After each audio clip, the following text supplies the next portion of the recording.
Bonjour. ನೀವೆಲ್ಲರೂ ಚೆನ್ನಾಗಿದ್ದೀರಾ ಅಂದ್ಕೊಂಡಿದ್ದೀನಿ. ನಾನಂತೂ ಸಖತ್ತಾಗಿದ್ದೀನಿ. ಶುರು ಮಾಡುವ ಈ ವಿಡಿಯೋ ಕ್ಯಾಂಪಸ್ ಫ್ರಾನ್ಸ್ ಬಗ್ಗೆ. ಯಾರು ಯಾರು ಯಾರು ಯಾರು ಯಾರಿಗಾಗಿ ಇಲ್ಲ ಯಾರು ನೂರು ನೂರು ನೂರು ನೂರು ಬದುಕೋದಾರಿ ನೂರು ನೂರು ಬೆಳೆಯೋನೆಂದು ಸೋಲೋದಿಲ್ಲ ಕಲಿತೋನೆಂದು ಬಾಗೋದಿಲ್ಲ. ಕ್ಯಾಂಪಸ್ ಫ್ರಾನ್ಸ್ ಅಂದರೆ ಏನು? ನಿಮಗಿಷ್ಟು ಗೊತ್ತಿದ್ರೆ ಸಾಕು. ಕ್ಯಾಂಪಸ್ ಫ್ರಾನ್ಸ್ ಅನ್ನೋದು ಒಂದು ಗವರ್ಮೆಂಟ್ ಆರ್ಗನೈಸೇಷನ್ ಥರ ಅಂದ್ಕೊಳ್ಳಿ. ವಿದ್ಯಾರ್ಥಿಗಳಾಗಿ ಯಾರ್ಯಾರು ಫ್ರಾನ್ಸಿಗೆ ಬರಬೇಕು ಅಂದ್ಕೊಂಡಿದ್ದೀರೋ ಅವ್ರಿಗೆ ಸಹಾಯ ಮಾಡೋರು. ಬಟ್ ಕ್ಯಾಂಪಸ್ ಫ್ರಾನ್ಸ್ ಅನ್ನೋದು ಒಂದು ಏಜೆನ್ಸಿ ಅಲ್ಲ, ಏಜೆನ್ಸಿ ಥರ ವರ್ಕ್ ಆಗಲ್ಲ. ಆದರೂ ನೀವು ನಿಮ್ಗೇನೇನು ಪ್ರಶ್ನೆಗಳಿದೆಯೋ ಪೂರ್ತಿ ಎಲ್ಲ ನೀವು ಕ್ಯಾಂಪಸ್ ಫ್ರಾನ್ಸ್ ಹತ್ರ ನೀವು ಕೇಳ್ಬೋದು. ಅವರು ಉತ್ತರ ಕೊಡ್ತಾರೆ. ಅವ್ರ ಇಮೇಲ್ ಐ ಡಿ ಡಿಸ್ಕ್ರಿಪ್ಷನಲ್ಲಿ ಹಾಕಿರ್ತೀನಿ, ತಗೊಳ್ಳಿ, ಇಮೇಲ್ ಮಾಡಿ. ಏನು ಪ್ರಶ್ನೆ ಇದೆಯೋ ಅವ್ರನ್ನ ಕೇಳಿ, ಎಲ್ಲದಕ್ಕೂ ಉತ್ತರ ಕೊಡ್ತಾರೆ.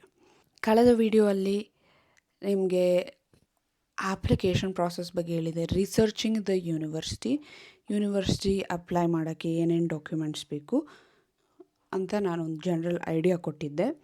ಇವಾಗ ಕ್ಯಾಂಪಸ್ ಫ್ರಾನ್ಸ್ ಬಗ್ಗೆ ನಾನು ಹೇಳ್ತೀನಿ. ನಾನು ಕ್ಯಾಂಪಸ್ ಫ್ರಾನ್ಸ್ ಕ್ಯಾಟಲಾಗ್ ಲಿಂಕ್ಸ್ ನಾನು ಡಿಸ್ಕ್ರಿಪ್ಷನಲ್ಲಿ ಹಾಕಿರ್ತೀನಿ, ನೋಡ್ಕೊಳ್ಳಿ. 3 ಲಿಂಕ್ಸ್ ನಾನು ಹಾಕ್ತೀನಿ. ಮೊದಲನೇದು campus France catalogue for bachelors degree, ಎರಡನೇದು campus France catalogue for masters degree, ಮೂರನೇದು campus France catalogue for programmes taught in ಇಂಗ್ಲೀಷಲ್ಲಿ ಹೇಳ್ಕೊಡುವ ಡಿಗ್ರೀಸ್. ಯಾಕಂದರೆ ಜಾಸ್ತಿ ಪ್ರೋಗ್ರಾಮ್ ಫ್ರೆಂಚಲ್ಲಿರುತ್ತೆ ಫ್ರಾನ್ಸಲ್ಲಿ, ಆಬ್ವಿಯಸ್ಲಿ. ನಾನು ಕಳೆದ ವಿಡಿಯೋಲಿ ನಿಮ್ಗೆ ಹೇಳಿದ್ದೆ, ಯಾವ ಏಜೆನ್ಸಿಗೂ ದಯವಿಟ್ಟು ದುಡ್ಡು ಕೊಡೋಕ್ಕೆ ಹೋಗಬೇಡಿ, ವೇಸ್ಟ್ ಆಗುತ್ತೆ ಅಂತ. ನೀವು ಏಜೆನ್ಸಿ ನೀವು ಹೋದರೂ ಇಲ್ಲ ಅಂದರೂ ನೀವು ಕ್ಯಾಂಪಸ್ ಫ್ರಾನ್ಸ್ ಪ್ರೊಸೀಜರ್ ಅಂತ ನೀವು ಖಂಡಿತ ನೀವು ಮಾಡಲೇಬೇಕು. ನಿಮಗೆ ಬೇರೆ ಚಾಯ್ಸ್ ಇಲ್ಲ. ನೀವು ಸುಮ್ಮನೆ ಹಂಗೆ ಫ್ರಾನ್ಸಿಗೆ ಬರೋಕ್ಕಾಗಲ್ಲ. ಕ್ಯಾಂಪಸ್ ಫ್ರಾನ್ಸ್ ಪ್ರೊಸೀಜರ್ ಮುಗಿಸ್ಬಿಟ್ಟೆ ನೀವು ಬರಲೇಬೇಕು. ಅದು ಮುಗಿಸಿಲ್ಲ ಅಂದರೆ ನಿಮಗೆ ವೀಸಾನೇ ಸಿಗಲ್ಲ ನೀವಿಲ್ಲಿ ಓದ್ಲಿಕ್ಕೆ ಬರೋಕ್ಕೆ. ಸೊ ಕ್ಯಾಂಪಸ್ ಫ್ರಾನ್ಸ್ ಪ್ರೊಸೀಜರ್ಗೆ ಸುಮಾರು 18,000 ಚಿಲ್ಲರಾಗುತ್ತೆ. 18,000 ಅದೇನು ಕಡಿಮೆ ಅಲ್ಲ ಅಮೌಂಟು. ಅದಕ್ಕೆ ನಿಮ್ಗೆ ಹೇಳಿದ್ದು ಏಜೆನ್ಸಿಗೆ ಕೊಡೋಕ್ಕೆ ಹೋಗಬೇಡಿ, ವೇಸ್ಟ್ ಆಗುತ್ತೆ. ಇವಾಗ ಶುರು ಮಾಡೋಣ. ಕ್ಯಾಂಪಸ್ ಫ್ರಾನ್ಸ್ ಏನೇನೈತೆ ಎಂತೆಂತ ಐತೆ ಅಂದರೆ, ಕ್ಯಾಂಪಸ್ ಫ್ರಾನ್ಸ್ ಕಡೆಯವರಿಂದ ಎಚುಡ್ ಆನ್ ಫ್ರಾನ್ಸ್ ಅಂತ ಒಂದು ವೆಬ್ಸೈಟ್ ಇದೆ. ಆ ವೆಬ್ಸೈಟಲ್ಲಿ ನೀವು ಅಪ್ಲಿಕೇಶನ್ ಮಾಡಬೇಕು, ಹಾಕಬೇಕು. ಇದರ ಅರ್ಥ ಏನು? ನಾನು ಹೇಳಿದ್ದೆ 2 ಥರ ಯೂನಿವರ್ಸಿಟಿ ಇದೆ, public university and private university. ಇವಾಗ ಇನ್ನೂ ಇನ್ಫಾರ್ಮೇಷನ್ ಕೊಡ್ತಾಯಿದ್ದೀನಿ. ನೀವು ಪಬ್ಲಿಕ್ ಯೂನಿವರ್ಸಿಟಿಯಲ್ಲಿ ನೀವು ಓದಬೇಕಂದ್ರೆ ನೀವು ನಿಮ್ಮ ಕಾಲೇಜಿಗೆ ಯಾವಾಗ ನೀವು ಅಪ್ಲೈ ಮಾಡ್ತೀರಾ ಅದ್ರ ಜೊತೆಯಲ್ಲೇ ನೀವು ಕ್ಯಾಂಪಸ್ ಫ್ರಾನ್ಸ್ ಪ್ರೊಸೀಜರ್ ಒಟ್ಟಿಗೆ ಮುಗಿಸ್ಬೇಕು. ಇವಾಗ ನೀವು ಅಕ್ಟೋಬರ್ ಟು ಡಿಸೆಂಬರಲ್ಲಿ ನೀವು ಅಪ್ಲಿಕೇಶನ್ ಹಾಕ್ತಾಯಿದ್ದೀರಾ ಅಂದರೆ ಇದೇ ಟೈಮಲ್ಲಿ ನೀವು ಕ್ಯಾಂಪಸ್ ಫ್ರಾನ್ಸ್ ಪ್ರೊಸೀಜರ್ ಮಾಡಬೇಕು. 2 ಒಟ್ಟಿಗೆ ನೀವು ಹಾಕಬೇಕು. ನಿಮ್ಮ ಯೂನಿವರ್ಸಿಟಿಯಲ್ಲಿ ಕ್ಯಾಂಪಸ್ ಫ್ರಾನ್ಸಲ್ಲಿ 2 ಅಪ್ಲಿಕೇಶನ್ ಹಾಕಬೇಕು ಅಂತ ಅಂದ್ಕೊಳ್ಳಿ.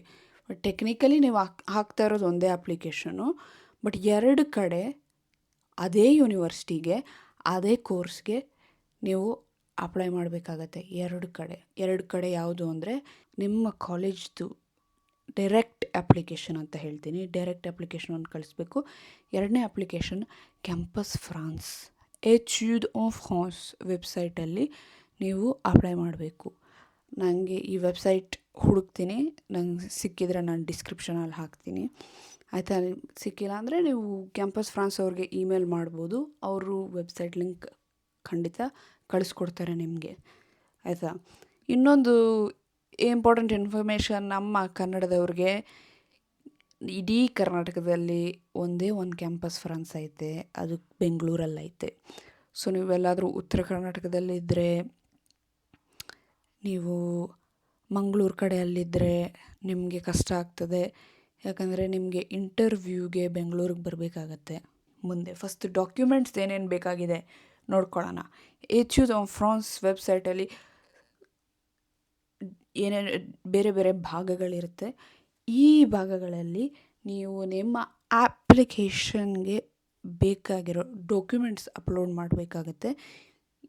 ಒಂದೊಂದು ಭಾಗನೂ ವ್ಯಾಲಿಡೇಟ್ ಮಾಡ್ಕೊಂಬರ್ತಾರೆ. ಪೂರ್ತಿ ಅಪ್ಲಿಕೇಶನ್ ವ್ಯಾಲಿಡೇಟ್ ಮಾಡಲಿಕ್ಕೆ ನೀವು ಪ್ರತಿಯೊಂದು ಭಾಗನೂ ವ್ಯಾಲಿಡೇಟ್ ಮಾಡಿರಬೇಕು. ಸಪ್ರೇಟಾಗಿ ಎಲ್ಲ ವ್ಯಾಲಿಡೇಟೆಡ್ ಅಂತ ಬರುತ್ತೆ. ಎಲ್ಲ ವ್ಯಾಲಿಡೇಟ್ ಆಮೇಲೆ ನಿಮ್ಮ ಅಪ್ಲಿಕೇಶನ್ ಕನ್ಸಿಡರ್ ಆಗುತ್ತೆ. ಯಾವುದೋ ಒಂದು ಭಾಗ ಬಿಟ್ಟಿದ್ರೂ ನಿಮ್ಮ ಅಪ್ಲಿಕೇಶನ್ ಕನ್ಸಿಡರ್ ಆಗಲ್ಲ. ಸೊ ಹುಷಾರಾಗಿ ಕೇಳಿಸ್ಕೊಳ್ಳಿ. ಮೊದಲನೇದು, ನಿಮ್ಗೇನೇನು ಬೇಕು? ನಿಮ್ಮ ಎಜುಕೇಷನಲ್ ಡಾಕ್ಯುಮೆಂಟ್ಸ್, ನೀವೇನೇನು ಓದಿದ್ದೀರಾ, ನಿಮ್ಮ 10th class certificate marks card, ನಿಮ್ಮ PU ಅಥವಾ 12th ಮಾರ್ಕ್ಸ್ ಕಾರ್ಡ್, ಆಮೇಲೆ ನಿಮ್ಮ ಹತ್ರ ಡಿಗ್ರಿ ಸರ್ಟಿಫಿಕೇಟ್ ಕೈಯಲ್ಲಿದ್ದರೆ ತುಂಬ ಒಳ್ಳೆಯದು.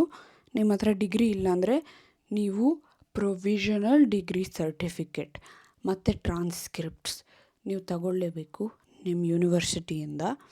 ನೀವು ಪ್ರೊವಿಷನಲ್ ಡಿಗ್ರಿ ಸರ್ಟಿಫಿಕೇಟ್ ಹಾಕಲೇಬೇಕು ಖಂಡಿತ, ನಿಮ್ಮ ಹತ್ರ ಡಿಗ್ರಿ ಇಲ್ಲ ಅಂದರೆ. Okay, anyway ಮುಂದುವರ್ಸೋಣ.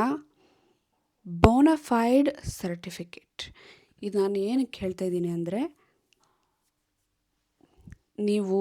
ನಿಮಗೆ ಇಂಗ್ಲೀಷ್ ಚೆನ್ನಾಗಿ ಬರುತ್ತೆ ಅಂತ ನೀವು ಒಂಥರ ಪ್ರೂಫ್ ಕೊಡಬೇಕು. ಅದಕ್ಕೆ ನೀವು ಇಂಗ್ಲೀಷ್ ಎಕ್ಸಾಮ್ ನೀವು ಬರಿಬೋದು. IELTS, TOEFL ಏನೇನೋ ಐತೆ, ಅದೆಲ್ಲ ನೀವು ಬರಿಬೋದು. ಒಂದೊಂದು ಎಕ್ಸಾಮ್ ಬರೆಯೋಕ್ಕೂ ನಿಮಗೆ 16,000 20,000 ಅಂದ್ಕೊಳ್ಳಿ, ಒಂದೊಂದು ಎಕ್ಸಾಮ್ ಬರೆಯೋಕ್ಕೂ. ಅದರಲ್ಲಿ ನೀವು ಫೇಲ್ ಆಗಿಬಿಟ್ರೆ ಮತ್ತೆ ನೀವು ಬರಿಬೇಕು. ಅದೇನು ಸುಲಭ ಅಲ್ಲ, ಎಕ್ಸಾಮು ಕಷ್ಟ ಇರ್ತದೆ. ಅದಕ್ಕೆ ನೀವು ನಿಮ್ಮ ಕಾಲೇಜಲ್ಲಿ ಹೋಗ್ಬಿಟ್ಟು ಬೋನಫೈಡ್ ಸರ್ಟಿಫಿಕೇಟ್ ತೊಗೊಳ್ಳಿ. 30 ರೂಪಾಯಿಂದ 50 ರೂಪಾಯಿ ತೊಗೋತಾರೆ ಅಷ್ಟೇ. 30 ರೂಪಾಯಿ ಆಯಿತು ನನಗೆ. ಕೊಟ್ಬಿಟ್ಟು ಅದರಲ್ಲಿ ನೀವು ದಿಸ್ ಸ್ಟೂಡೆಂಟ್, ನಿಮ್ಮ ಹೆಸರು, ರಿಜಿಸ್ಟರ್ ನಂಬರ್, ಈ ಸ್ಟಡಿಂಗ್ ಇನ್ ಫೈನಲ್ ಸೆಮಿಸ್ಟರ್ ಅಂತ ಬರೀತಾರೆ. ಆಮೇಲೆ medium of instruction in this university for this program is English ಅಂತ ಅವರು ಅದರಲ್ಲಿ ಮೆನ್ಷನ್ ಮಾಡ್ತಾರೆ. ಇಷ್ಟಿದ್ರೆ ನೀವು ಇಂಗ್ಲೀಷ್ ಎಕ್ಸಾಮ್ ನೀವು ಬರಿಬೇಕಾಗಿಲ್ಲ, ಆಯಿತಾ? ನಾರ್ಮಲಿ ಈ ಥರ.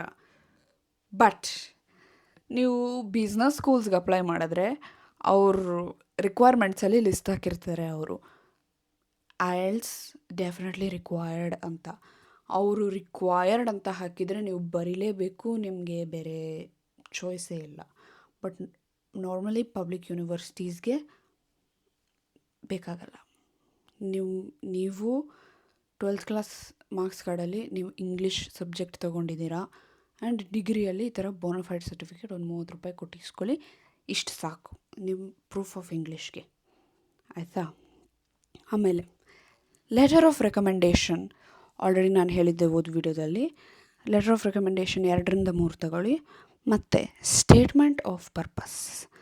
ಸ್ಟೇಟ್ಮೆಂಟ್ ಆಫ್ ಪರ್ಪಸ್ ನೀವು ಕ್ಯಾಂಪಸ್ ಫ್ರಾನ್ಸ್ಗೂ ನೀವು ಕೊಡಬೇಕು. ನೀವು ಯೂನಿವರ್ಸಿಟಿಗೆ ಏನು ಕೊಡ್ತಾ ಇದ್ದೀರೋ ಅದೇ ಕೊಡಿ. ಇಲ್ಲೂ ನೀವು ಜಾಸ್ತಿ ಬರೀಲಿಕ್ಕೆ ಹೋಗಬೇಡಿ. ಒಂದು 2,000 ಪದಗಳ ಒಳಗಡೆ ಇರಲಿ, ಆಯಿತಾ? ಇಲ್ಲಾಂದರೆ 1 ಪೇಜ್ ಅಂತ ಇಟ್ಕೊಳ್ಳಿ. 1 A4 ಸೈಜ್ ಪೇಜಲ್ಲಿ ಎಷ್ಟು ಫಿಟ್ ಆಗುತ್ತೋ ಅಷ್ಟು ಇರಲಿ. ಸ್ಟೇಟ್ಮೆಂಟ್ ಆಫ್ ಪರ್ಪಸ್ ಎಲ್ಲ ಹೆಂಗೆ ಬರೆಯೋದು ಏನು ಅಂತ ಡೀಟೇಲಾಗಿ ವಿಡಿಯೋ ಮಾಡಬೇಕು ಅಂದರೆ ನನಗೆ ತಿಳಿಸಿ ಕಮೆಂಟ್ಸಲ್ಲಿ, ನಾನು ಮಾಡ್ತೀನಿ. ಯಾಕಂದರೆ ಸದ್ಯಕ್ಕೆ ನನಗೆ ಐಡಿಯಾ ಇಲ್ಲ. ನಿಮಗೆ ಬೇಕಿದ್ದರೆ ನಾನು ಮಾಡ್ತೀನಿ, ತಿಳಿಸಿ, ಆಯಿತಾ? ಮುಂದಿನದು French examination. DELF examination optional. ನೀವು ಬರೆದಿದ್ದರೆ ಹಾಕ್ಬೋದು, ಏನು ಕಂಪಲ್ಸರಿ ಅಲ್ಲ. ನೆಕ್ಸ್ಟ್ ಸೆಕ್ಷನ್, ನಿಮ್ಮದು ಏನೇನು ಓದಿದ್ದೀರೋ ಎಲ್ಲ ಆಯಿತು. ಇವಾಗ ಇಂಟರ್ನ್ಶಿಪ್ನು ಇದರಲ್ಲಿ ಸೇರಿಸ್ಕೊಳ್ಳಿ. ನೀವೇನಾದರೂ ಇಂಟರ್ನ್ಶಿಪ್ ಮಾಡಿದರೆ, ನಿಮ್ಗೇನಾದರೂ ಪ್ರೊಫೆಷ್ನಲ್ ಎಕ್ಸ್ಪೀರಿಯನ್ಸ್ ಇದ್ದರೆ ಅದೆಲ್ಲ ಪ್ರೂಫ್ ನೀವು ಪ್ರೊವೈಡ್ ಮಾಡಬೇಕಾಗತ್ತೆ. ಅದನ್ನೆಲ್ಲ ಈ ಅಕಾಡೆಮಿಕ್ ಸೆಕ್ಷನಲ್ಲಿ ಸೇರಿಸ್ಕೊಳ್ಳಿ. Next basic required documents. Passport. ನಿಮ್ಮ ಕೈಯಲ್ಲಿ ಪಾಸ್ಪೋರ್ಟ್ ಇರಬೇಕು. ನೀವು ಕ್ಯಾಂಪಸ್ ಫ್ರಾನ್ಸ್ಗೆ ಹಾಕ್ಬಿಟ್ಟು ಆಮೇಲೆ ನಾನು ಮಾಡಿಸ್ತೀನಿ ಅಂದರೆ ಆಗೋ ವಿಷಯ ಅಲ್ಲ.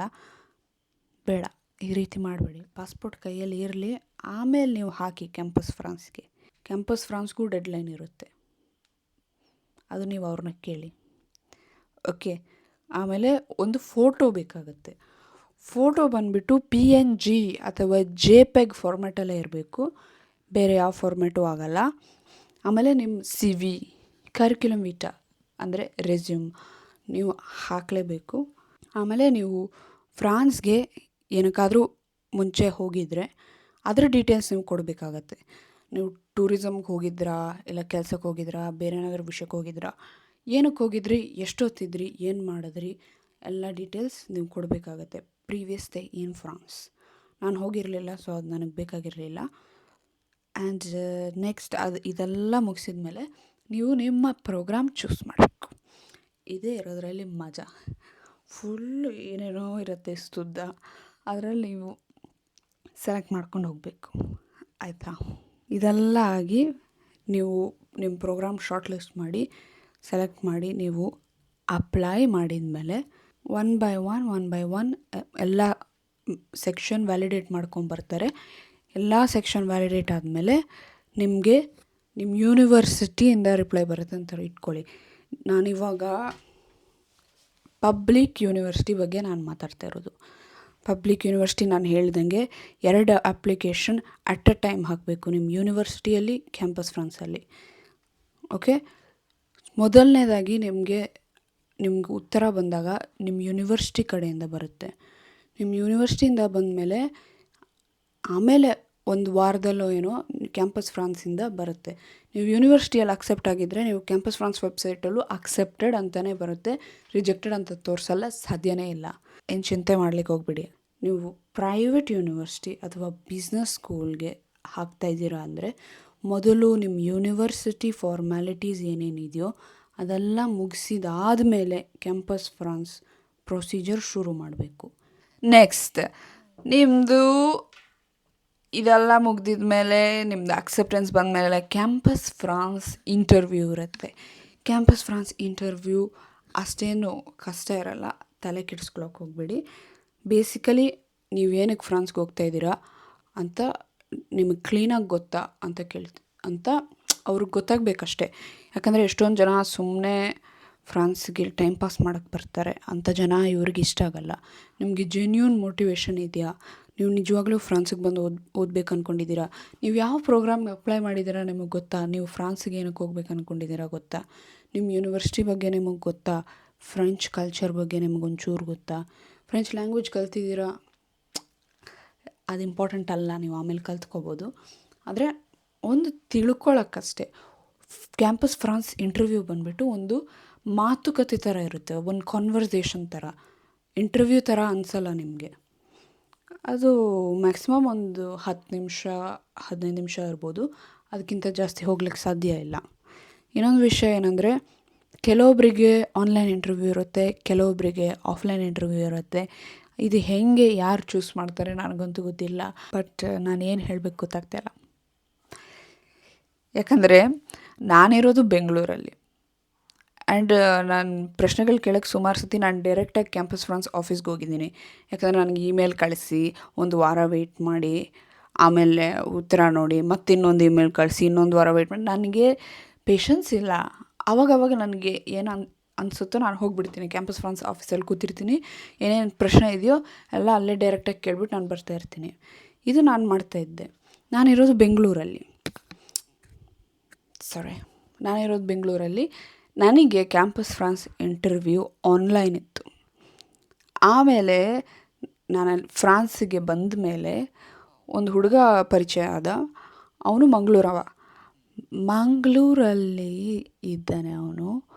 ಆದರೆ ಅವನಿಗೆ ಆಫ್ಲೈನ್ ಇಂಟರ್ವ್ಯೂ ಇತ್ತು. ಮಂಗಳೂರಿಂದ ಪಾಪ ಟ್ರೈನ್ ಹಿಡ್ಕೊಂಡು ಈ ಇಂಟರ್ವ್ಯೂ ಮಾಡೋಕ್ಕೆ 10 ನಿಮಿಷ ಇಂಟರ್ವ್ಯೂ ಮಾಡೋಕ್ಕಂತಲೇ ಮಂಗಳೂರಿಂದ ಬಂದು ಬೆಂಗಳೂರಿಗೆ ಇಲ್ಲಿ ಯಾರ್ದೋ ಮನೆಯಲ್ಲಿ ಉಳ್ಕೊಂಡು ಇಂಟರ್ವ್ಯೂ ಮುಗಿಸಿ ಆಮೇಲೆ ಮತ್ತೆ ವಾಪಸ್ ಹೋದ. ಸೊ ಯಾರಿಗೆ ಹೇಗೆ ಏನಾಗುತ್ತೆ ಗೊತ್ತಿಲ್ಲ, ಎಲ್ಲ ದೇವ್ರಿಗೆ ಬಿಟ್ಟಿದ್ದು ಅಂದ್ಕೊಳ್ಳಿ. ನಿಮ್ಮದು ಇಂಟರ್ವ್ಯೂ ಮುಗ್ದಿದ ಮೇಲೆ ನಿಮಗೆ 1-2 ವಾರದಲ್ಲಿ ಕ್ಯಾಂಪಸ್ ಫ್ರಾನ್ಸಿಂದ NOC ಬರುತ್ತೆ, ನೋ ಒಬ್ಜೆಕ್ಷನ್ ಸರ್ಟಿಫಿಕೇಟ್. ಇದ್ರೇ ನೀವು ವೀಸಾಗೆ ನೀವು ಅಪ್ಲೈ ಮಾಡೋಕ್ಕಾಗೋದು. ಈ ನೋ ಒಬ್ಜೆಕ್ಷನ್ ಸರ್ಟಿಫಿಕೇಟ್ ಇಲ್ದಿರ ನೀವೇನು ಮಾಡೋಕ್ಕಾಗಲ್ಲ. ನೋ ಒಬ್ಜೆಕ್ಷನ್ ಸರ್ಟಿಫಿಕೇಟ್ ಅಂದರೆ ಅವ್ರ ಕಡೆಯಿಂದ ಅವರು ನಿಮ್ಮದು ಅಪ್ಲಿಕೇಶನ್ ಎಲ್ಲ ಪೂರ್ತಿ ನೋಡಿಬಿಟ್ಟು ನಿಮ್ಮ ಇಂಟರ್ವ್ಯೂ ಇಟ್ಕೊಂಡು ನೀವು ಜೆನ್ಯೂನಾಗೆ ನೀವು ಇಲ್ಲಿ ಓದೋಕ್ಕೆ ಬರ್ತಾಯಿದ್ದೀರಾ ಇಲ್ಲ ಸುಮ್ಮನೆ ಟೈಮ್ ಪಾಸ್ ಮಾಡೋಕ್ಕೆ ಬರ್ತಾಯಿದ್ದೀರಾ ಅಂತ ನಿರ್ಧಾರ ಮಾಡಿಬಿಟ್ಟು ಅವರು ನಮಗೇನು ಅಬ್ಜೆಕ್ಷನ್ ಇಲ್ಲ. ಇದು ಕ್ಲಿಯರ್ ಆಯಿತು. ಇವರು ಜೆನ್ಯೂನಾಗೆ ಓದೋಕ್ಕೆ ಹೋಗ್ಬೇಕು ಅಂದ್ಕೊಂಡಿದ್ದಾರೆ ಫ್ರಾನ್ಸ್ಗೆ ಅಂತ ಕ್ಯಾಂಪಸ್ ಫ್ರಾನ್ಸ್ ಕಡೆಯವರಿಂದ ಒಂದು ಅಪ್ರೂವಲ್. ಇದಿಲ್ಲ ಅಂದರೆ ನೀವು ಎಂಥ ಸಹ ಮಾಡಲಿಕ್ಕಾಗೋದಿಲ್ಲ. Sorry to inform you. Well, campus France ಬಗ್ಗೆ ಅಷ್ಟೇ. Thank you. ಬಾಯ್.